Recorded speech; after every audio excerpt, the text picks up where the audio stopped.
Welcome to Chevron STEM Zone Innovations at Play.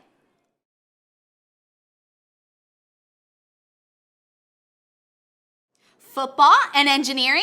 Kind of a weird marriage, don't you think? Come check it out!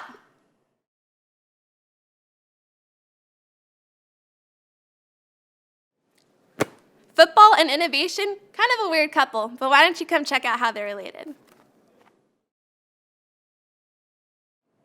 The engineering and design process involves a series of different steps to come to a new product or a system, just like the equipment you see here. Let's relate it to daily life. When you get out of bed, are you automatically ready to go to school or go to work? Exactly. The engineering design process is the same way. You have to go through a series of steps in order to reach a final product. The steps in the engineering and design process can even be related to one of the most famous plays in San Francisco 49ers history, the catch. The catch helped lead the 49ers to victory over the Dallas Cowboys on January 10, 1982, and would eventually lead them to their first Super Bowl of 5 in Super Bowl 16. Let's go through this play using the engineering and design process. Step 1. Identify the problem. This step allows for a clear definition and understanding of the problem and paves the way for a solution. Coach Bill Walsh knew that the 49ers had to win the NFC Championship game in order to reach the Super Bowl. However, they had a problem. They only had 58 seconds to score a touchdown. Step 2. Identify criteria and constraints. This step allows for specifications and restrictions to be defined in order to find a possible solution to the problem.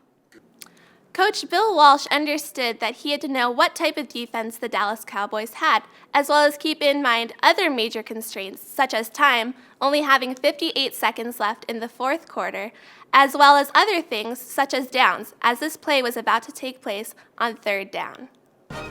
Step 3. Brainstorm ideas. This step allows you to collaborate with your team members to come up with different solutions to solve the problem. While Coach Bill Walsh was as prepared as possible for the play, he realized that he wasn't also on the field, and who better to ask than quarterback Joe Montana. Step 4. Generate ideas. Using the brainstorming you just did, you could find unique solutions to your problem. The 49ers and Coach Bill Walsh had become known for their new and innovative offense, known as the West Coast offense. This prepared them for certain scenarios, including a tough defensive coverage. Step 5. Exploring possibilities. After looking at each idea, you'll weigh the pros and cons to find the best solution. Coach Bill Walsh had a variety of plays to pick from, but now it's time to pick which one would give the 49ers success. Step 6. Selecting an approach. After weighing the pros and cons of each idea, you'll be selecting the best possible solution. After taking a timeout and thinking it over, Coach Bill Walsh selected the play called Sprint Right Option, in which quarterback Joe Montana would throw the ball to the far right corner so that wide receiver Dwight Clark could jump up, catch the ball, and score a touchdown. Step 7. Building a model or a prototype. In this step, you're bringing your idea to life and seeing how it'll react in the real world. In the NFC Championship game, it was all about executing the play that was chosen. Step 8. Refining the design. Test your ideas. This step, you might have to go back and see what didn't work the first time to make sure that you have the best possible solution.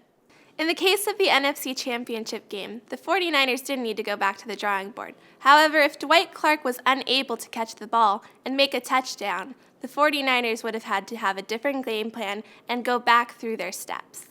While the rest may be history, the engineering design process is all around us, even in the game of football.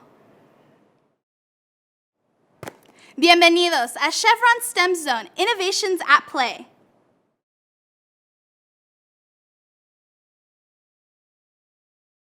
Engineering and football? Are you kidding? Why don't you come learn about how they're related?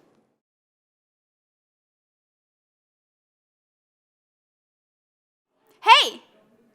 Yeah, you! Come on over, check out the jerseys we have here. Hi everyone, welcome to Super Bowl City in the Chevron STEM Zone. My name is Matt. This is Josiah, and we're going to be talking today about how science, technology, engineering, and math play a pivotal role in the evolution of football equipment.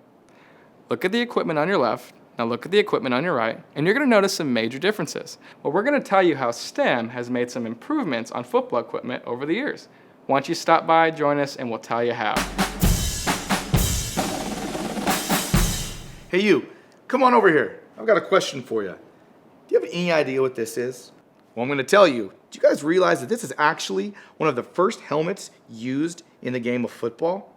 Now, when we start thinking about science, technology, engineering, and math, we know that we've made some advancements.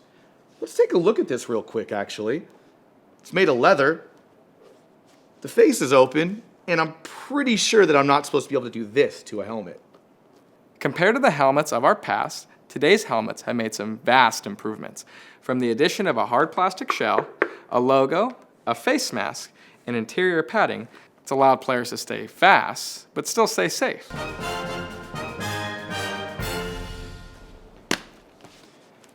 You guys ever played catch outside with your friends on a really cold day? How do you think that's going to feel on your hands? I know that every time I've done it, my hands start to sting. They even turn a little bit pink. Well, through science, technology, engineering, and math, engineers have actually created football gloves for each one of our players. These football gloves are really cool. They have a neoprene covering, which serves two purposes. Number one, it goes a long way in actually gripping the football. Number two, it actually can keep your hands pretty warm throughout the duration of a game.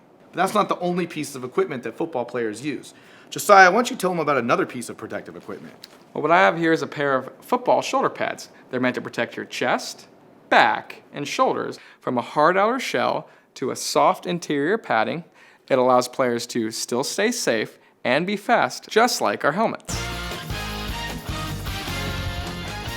Everybody knows that you need to wear a uniform in the game of football. But did you know that the shirt on a football uniform is actually called a jersey? Through science, technology, engineering, and math, they've actually made some really cool advancements in the jersey. Probably the most significant is how durable it has become over the years. As you can see, Coach Josiah and I can pull and pull and pull on this jersey, but it won't rip. That's because of something called elasticity, which basically returns the jersey to its original form after being pulled or grabbed by an opponent on the field. Football cleats keep players safe, but also allow them to move quickly in weather like rain and snow by the addition of small studs, which are known as cleats. Did you know that the city you're standing in right now is actually one of the most technological places on Earth? Through science, technology, engineering, and math, many people explore careers to invent the latest cleats, jerseys, or helmets. Now look at the equipment on your left, look at the equipment on your right. Go ahead, go try some of this stuff on. Thank you for stopping by and learning about the improvements of football equipment, and enjoy the Chevron STEM Zone. Have a good one, guys.